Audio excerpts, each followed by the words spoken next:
Good morning, brothers and sisters. So many in America were hoping for a red tsunami after the November 8th election this week. Many are still hoping for a great revival of American values, American leaders, and a reawakening. What can we learn from the past few years? I think it is clear to anyone observing the truth that wickedness and evil has taken over the land. We are living in a Romans 1 society. Romans 1 verse 28 through 32 says, "And even as they did not like to retain God in their knowledge, God gave them over to a debased mind, to do those things which are not fitting, being filled with all unrighteousness, sexual immorality, wickedness, covetousness, maliciousness, full of envy, murder, and strife, deceit, evil-mindedness.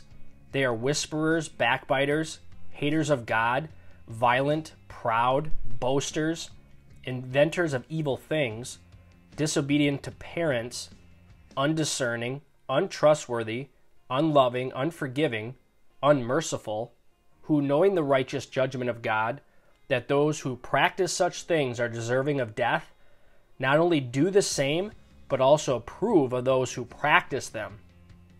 I love the quote that says, "If we ever forget that we are one nation under God, then we will be a nation gone under."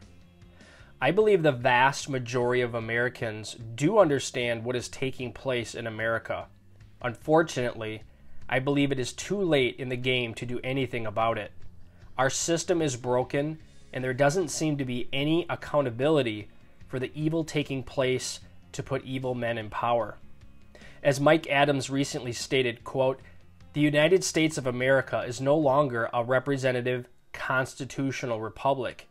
It is an authoritarian, monolithic dictatorship where dissenting views are either completely ignored or outright criminalized. The idea of voters becoming unhappy as food inflation worsens or diesel fuel runs out doesn't bother politicians one bit. They don't have to answer to voters anyway. So where do we go from here as a nation?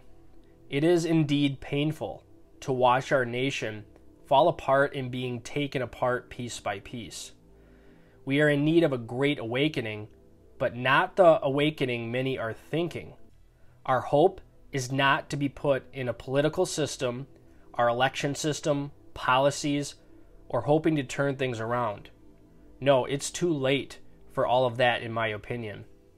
What we need is a great awakening in America that Jesus is coming back.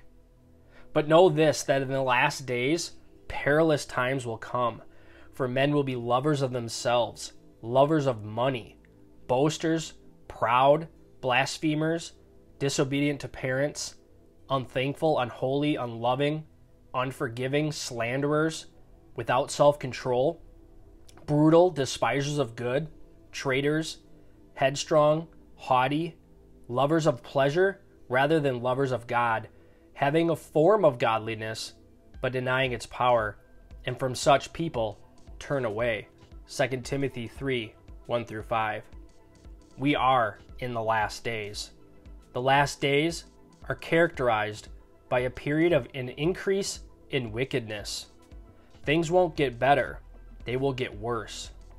2 Timothy 3:13 says, "But evil men and impostors will grow worse and worse, deceiving and being deceived." Like Andy Wood says, quote, "Prophecy doesn't happen in a vacuum. There must be stage setting. We are seeing the world's stage being set up for the tribulation. In order for that to happen, nations must fall so that the world will join as one. America is such a nation. Due to the wickedness and evil that runs rampant in our land, God must give America over to this beast system. When America ceases to be the tool to the nations that God had intended, but instead becomes a cancer, God must judge it, and we are seeing that today. Proverbs 29 verse 2 says, "When the righteous are in authority, the people rejoice, but when a wicked man rules, the people groan." There is indeed a lot of groaning going on in our nation currently. When we cannot even elect righteous men into authority, we have been given over. Remember, God is sovereign over all of this. He is not the author of evil, but allows it. Listen to Daniel 2, verse 21. And he changes the times and the seasons. He removes kings and raises up kings. He gives wisdom to the wise and knowledge to those who have understanding.